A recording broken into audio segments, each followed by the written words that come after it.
Hey everyone, welcome to an all-new Geek World Order video. Randy here, and today we are going to be talking cosplay. I recently put a cosplay together so I can have to go to the different conventions around Florida.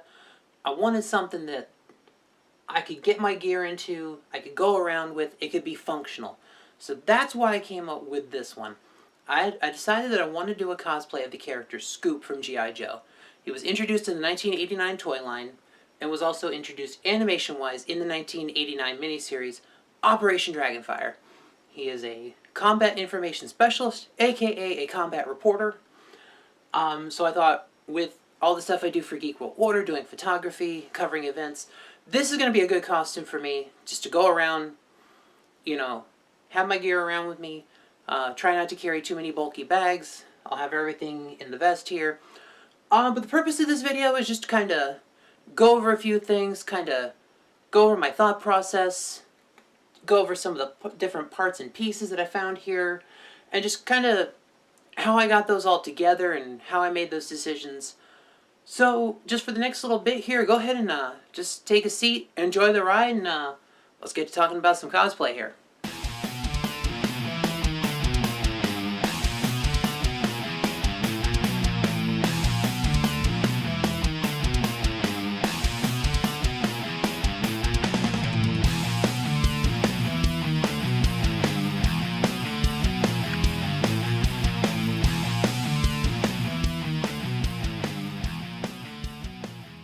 Start this out by talking about the helmet. And honestly, I thought this was going to be the hardest part of this build, because I wanted something that was going to create the look and the shape of the helmet.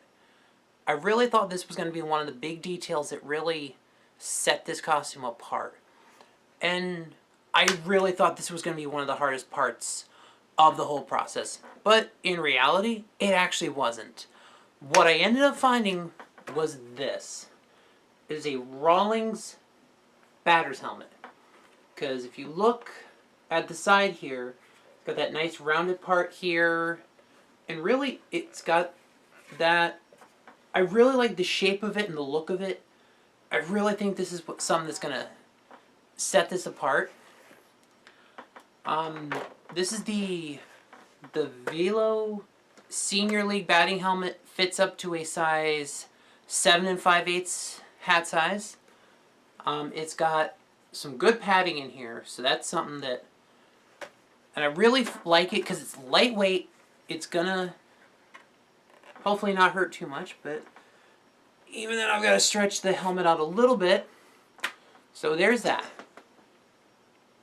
And just to kind of give you all a look at how that goes on my head here. And of course, the other important part of the headgear is the visor. That the Scoop's helmet obviously has that red visor that goes across the face here. How I accomplished that look was with these. These are, you can find them on eBay. They're just called like Cosplay futuristic visor glasses. Basically, if you look up like those, just that kind of terminology, that kind of combination of words. So, and that's the nice part. They just really stick in there. And this is I'm not even gonna lie, this is probably one of my favorite parts of this costume, because I just love the whole look that it creates. Now, this is probably something I'm going to work on for future versions of this project. This visor ends a little bit, so not quite, because like I can feel the bottom of my eye right here.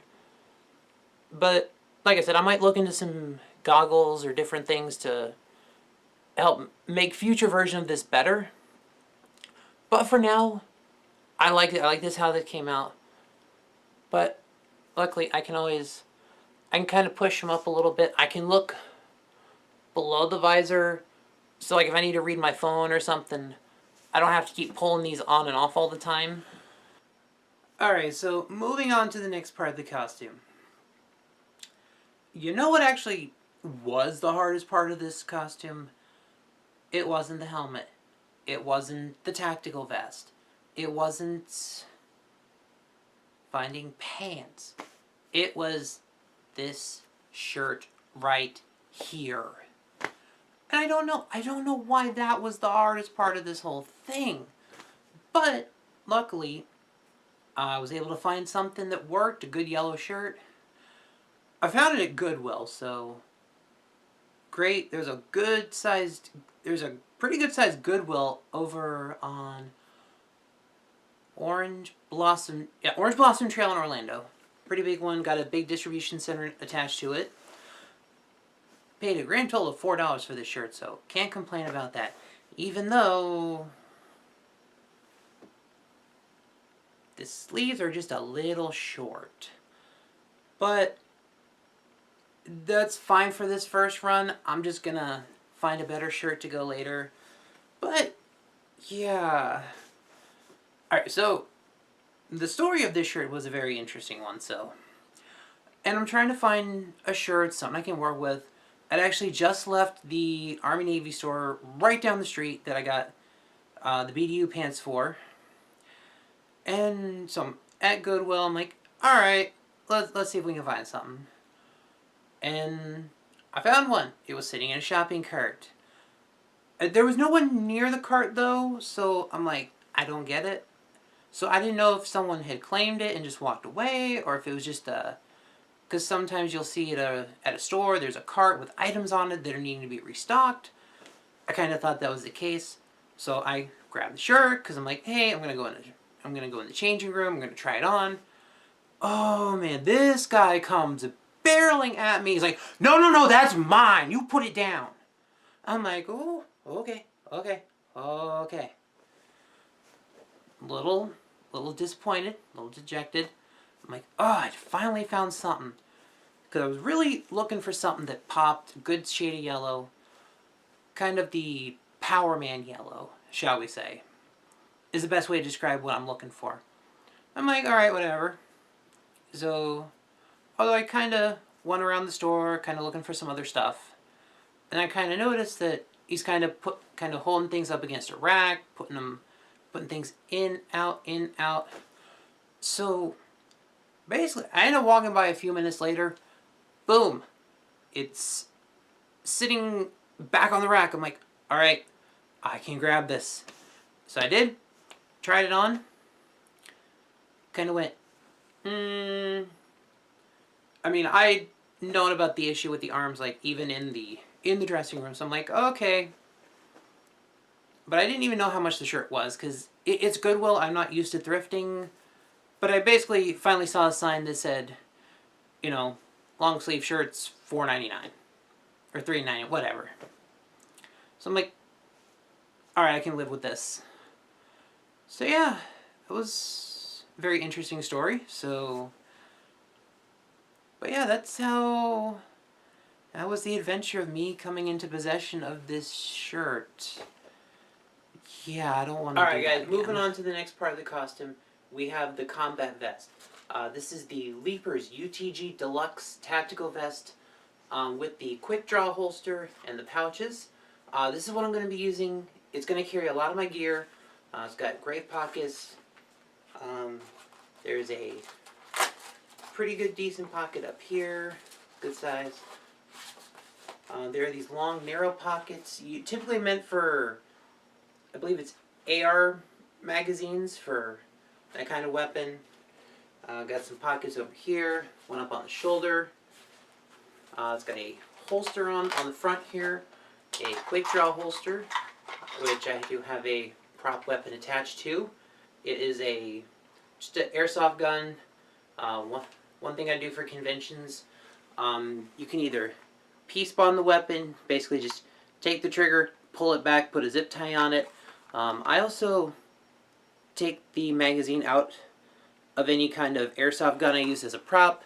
Just to not cause any issues at conventions, not have any scenes. So that's a little bit of a hint there. But I like the vest. It's got pretty good sturdy material. It's fairly lightweight. It's got a zip down the middle, and then there's a belt piece.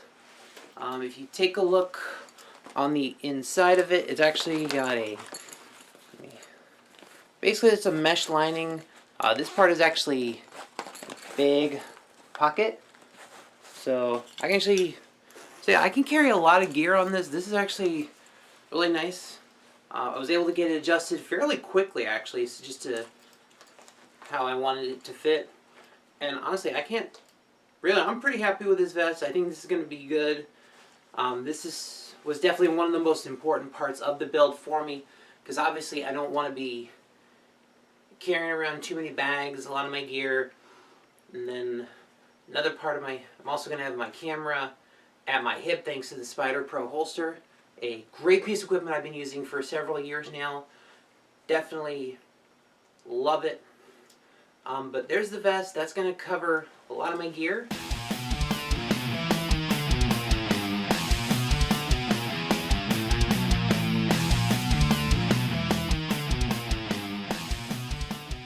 Alright, so the next part of the costume was the pants.